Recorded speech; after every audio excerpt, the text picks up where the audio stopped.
Vamos lá, Brasil. Fábio Alvarenga, mais uma vez aqui com vocês. É utilidade pública. É urgentíssimo o que você vai ouvir agora e ver aí na sua tela a fonte. Se você tiver alguma dúvida, corre aí, dê uma conferida, pare tudo o que você está fazendo e ouça até o finalzinho.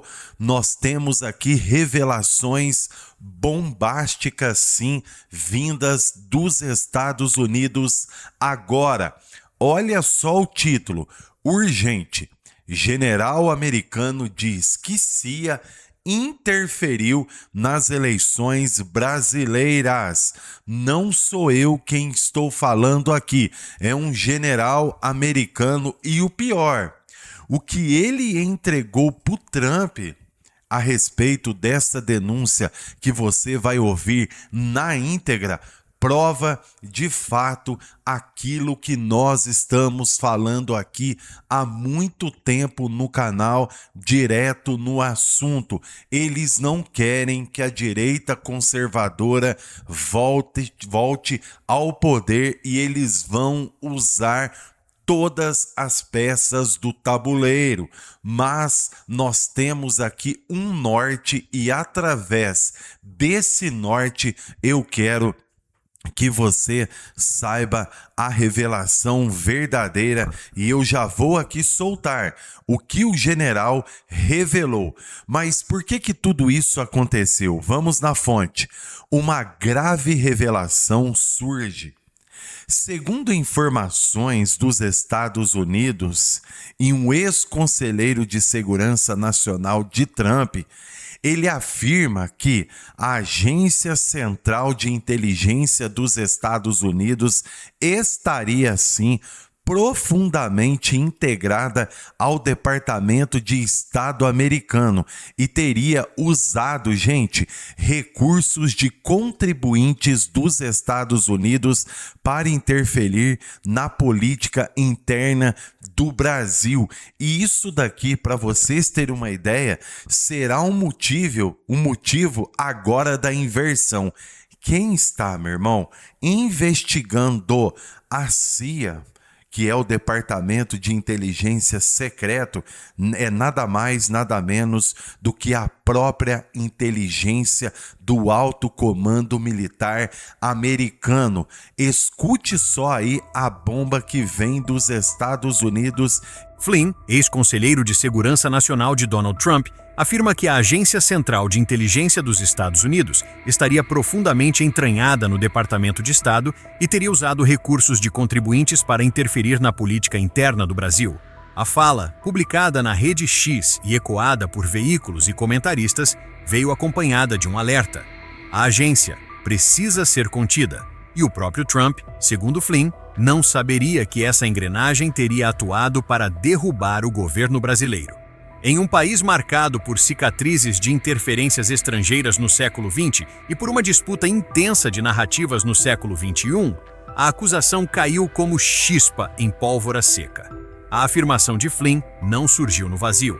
Ela dialoga com denúncias anteriores trazidas à luz por Mike Pence, ex-funcionário do Departamento de Estado, que tem defendido que uma espécie de complexo industrial da moderação, formado, segundo ele, por agências do governo, ONGs e estruturas de tecnologia, teria operado não apenas nos Estados Unidos, mas também no Brasil, especialmente no ciclo eleitoral de 2022. Em audiência realizada na Câmara dos Deputados em Brasília, Pence sustentou que uma rede multifacetada, envolvendo, de acordo com seu relato, agências como a USAID e a própria CIA, teria financiado projetos e pressionado plataformas no combate à desinformação, com um efeito político assimétrico, conter vozes conservadoras e favorecer candidatos progressistas. Em seu enredo, o campo institucional do combate às fake news teria sido cooptado para arbitrar o debate público e gestionar resultados por meio do controle do fluxo informacional.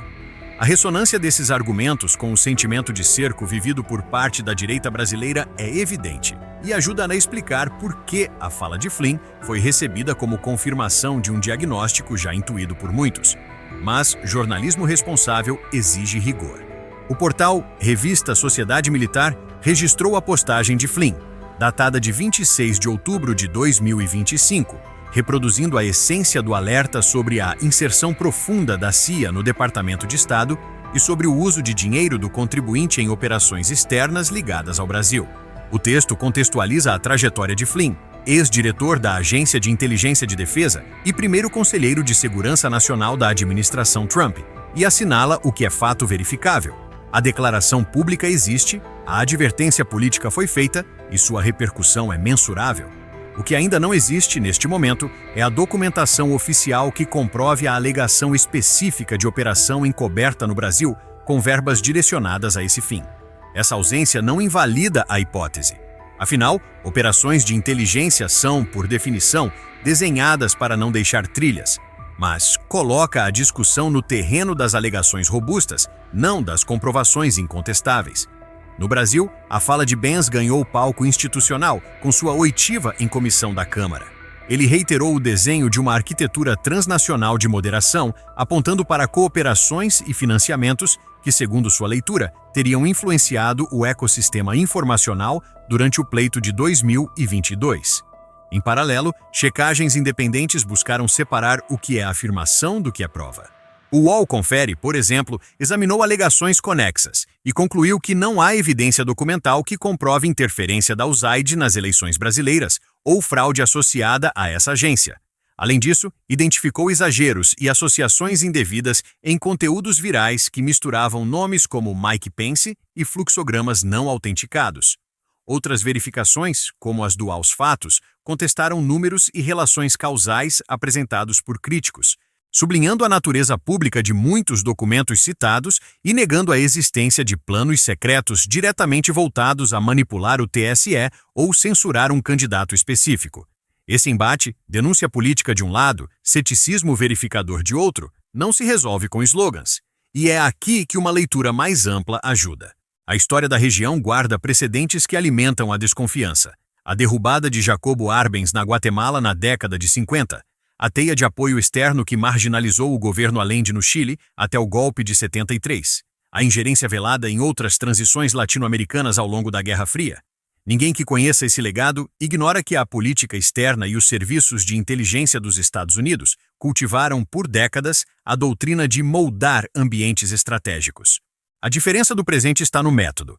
Se ontem o instrumento era o golpe clássico, hoje a fronteira passa pela informação, sua circulação, seu enquadramento, sua moderação algorítmica. O campo de batalha não é apenas o quartel, mas o feed.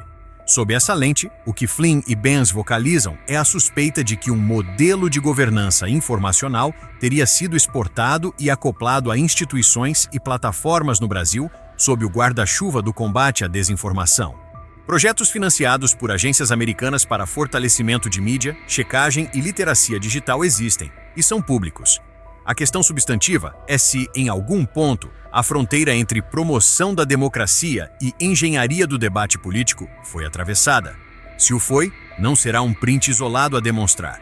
Será o nexo entre fluxos de financiamento, linhas de projeto, contrapartidas exigidas, coordenação entre órgãos e impactos de moderação em escala.